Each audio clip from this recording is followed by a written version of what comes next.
오늘 본문의 이 배경은요, 이제 유대 지역이 아니라 갈릴리 동쪽 이방인 중심 지역인 데가볼리 지역입니다. 당시 유대인들은 이방인을 부정하게 여겼고요.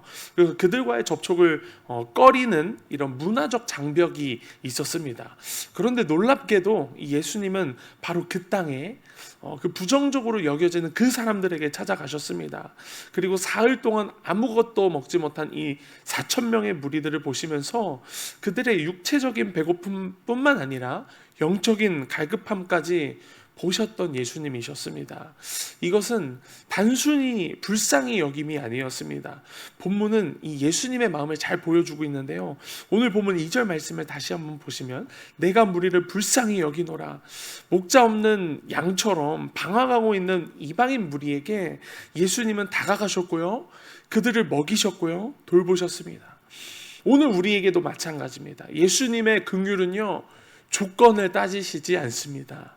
유대인이냐 이방인이냐, 얼마나 오래 신앙생활을 했느냐, 그런 것과는 상관없이 사흘 동안 아무것도 먹지 못한 무리를 보시며 그들의 배고픔, 지침, 피로, 수고를 깊이 헤아리셨습니다. 예수님은 단순히 동정하신 것이 아닙니다. 그들의 상황을 품으셨고요, 거기서 멈추지 않으시고 움직이셨습니다. 떡을 축사하시고 생선을 나누게 하시고 모두가 배부르게 먹을 수 있도록 은혜를 베푸셨습니다. 이것이 우리가 믿는 예수님의 마음입니다. 단지 불쌍하구나 하고 돌아서지 않으시고 반드시 움직이시고 반드시 행동하시는 긍휼의 하나님, 긍휼의 예수님이 바로 저와 여러분들의 하나님 예수님이신 줄을 믿습니다. 이 동정이라는 단어는 보통 감정적인 반응입니다.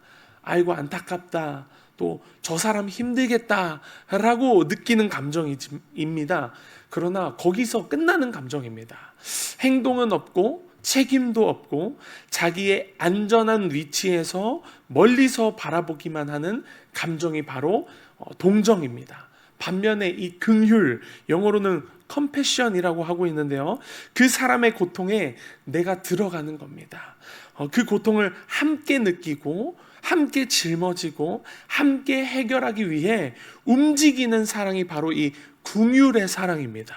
성경 속 예수님의 긍휼은 항상 이런 식이었습니다. 한 번도 그냥 동정만 하지 않으시고 항상 긍휼의 마음으로 사랑하셨습니다.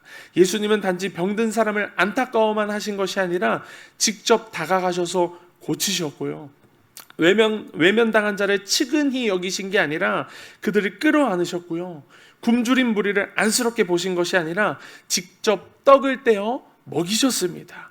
이것이 바로 저와 여러분들의 예수님입니다. 우리가 만나야 할 예수님은 그저 나를 불쌍히 여기시는 분이 아니라 나의 고통 속으로 들어오셔서 함께 하시는 주님이신 겁니다. 우리는 단지 감정적으로만 위로해주는 예수님을 만나는데 머물러서는 안 됩니다. 우리가 만나야 할 예수님은 상처 입은 손으로 내 상처를 만져주시는 분, 눈물 흘리며 내 눈물을 함께 눈물 흘리며 닦아주시는 분, 내 절망의 자리에 찾아오셔서 소망을 심어주시는 분, 내가 피하고 싶은 자리일지라도 나와 함께 계시는 분, 나와 함께 걷자라고 말씀하시는 분, 즉 내 삶의 현실 속에서 살아 역사하시는 예수님을 우리는 만나야만 합니다. 왜 이것이 중요할까요? 그냥 감정적으로만이 아니라 왜 내 삶 속에서 이 살아계신 예수님을 만나는 것이 그토록 중요할까요?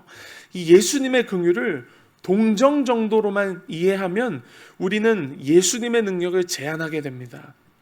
예수님의 사랑을 얕잡아 보게 됩니다. 오해하게 됩니다. 실제로 삶의 문제에 대해 이 신앙심이 무기력해집니다.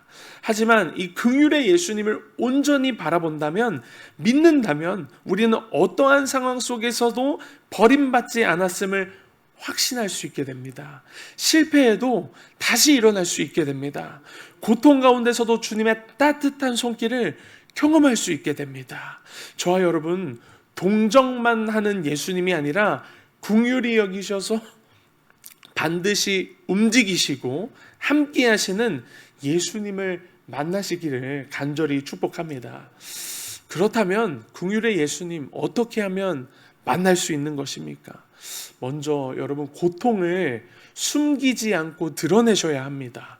예수님의 긍휼은 고통을 향해 움직이는 사랑입니다. 고여있는 사랑이 아닙니다. 우리가 아무 문제도 없는 척, 괜찮은 척 살아가면 예수님의 긍휼이 일하실 자리를 우리가 막아버리는 것입니다. 시편 147편 3절 말씀 잘 아시죠? 마음이 상한 자를 고치시며 그들의 상처를 싸매시는도다.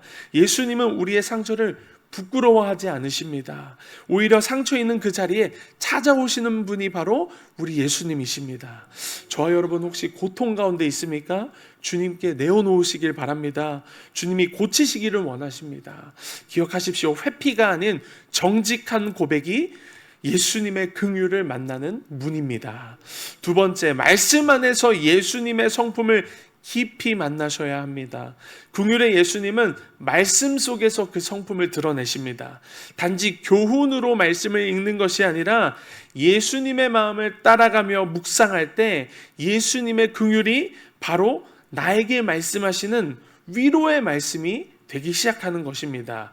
예를 들어 마가복음 1장에서 나병 환자를 고치신 이야기를 통해서 예수님의 마음을 알게 되고, 또 누가복음에서 과부의 이 외아들을 살리신 사건을 바라보면서 예수님의 긍휼의 마음을 알게 되고, 또 오늘 본문처럼 내가 너를 불쌍히 여기노라 하신 이 본문을 통해서 감정 없이 정보로만 읽는 것이 아니라 주님, 이 긍휼, 이 사람들에게 베푸셨던 긍휼 오늘 제게도 임하기를 원합니다 라는 심정으로 기도하며 묵상하며 읽을 때 말씀은 예수님과의 만남의 통로가 될 줄을 믿습니다.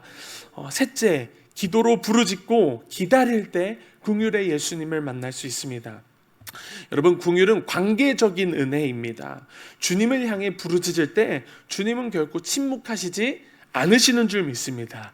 잘 아시는 말씀, 예레미야 33장 3절의 말씀, 너는 내게 부르짖으라 내가 내게 응답하겠고 네가 알지 못하는 크고 은밀한 일들을 내가 내게 보이리라 라고 말씀하셨던 것처럼, 기도는 단지 내가 원하는 것을 얻기 위한 어떠한 수단이 아니라 하나님의 마음에 닿기 위한 통로입니다.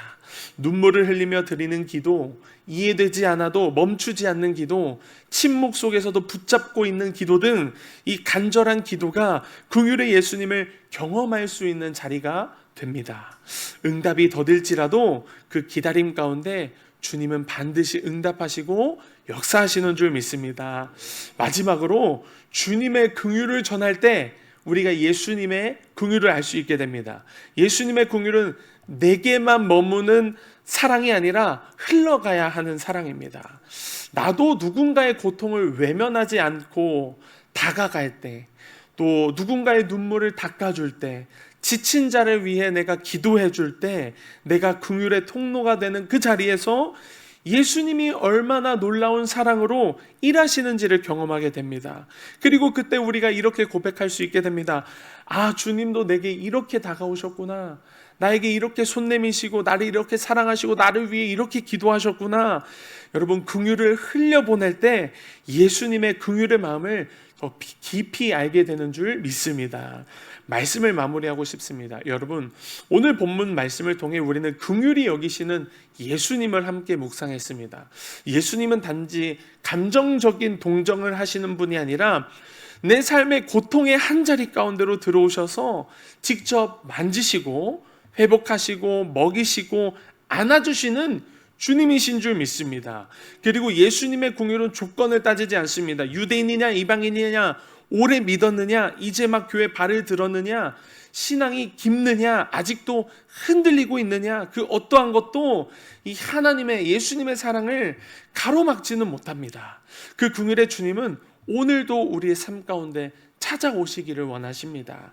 그 주님은 우리의 피곤함, 지침, 숨기고 싶은 상처까지 다 아시는 하나님이십니다. 예수님은 지금도 회복을 주시는 살아계신 주님이신 줄 믿습니다. 그러므로 여러분, 고통을 숨기지 마시고 정직하게 주님께 내어놓으시길 바랍니다. 또한 말씀 속에서 예수님의 성품을 깊이 묵상하시길 바랍니다. 기도로 부르짖고 기다리십시오. 그리고 그 긍휼을 누군가에게 흘려보내십시오. 그때 저와 여러분의 여러분은 감정이 아니라 실제로 역사하시는 예수님, 머리로 하는 예수님이 아니라 살아 역사하시는 예수님을 경험하게 될 줄 믿습니다. 오늘 그 예수님을 만나는 저와 여러분들 되시기를 간절히 축복합니다.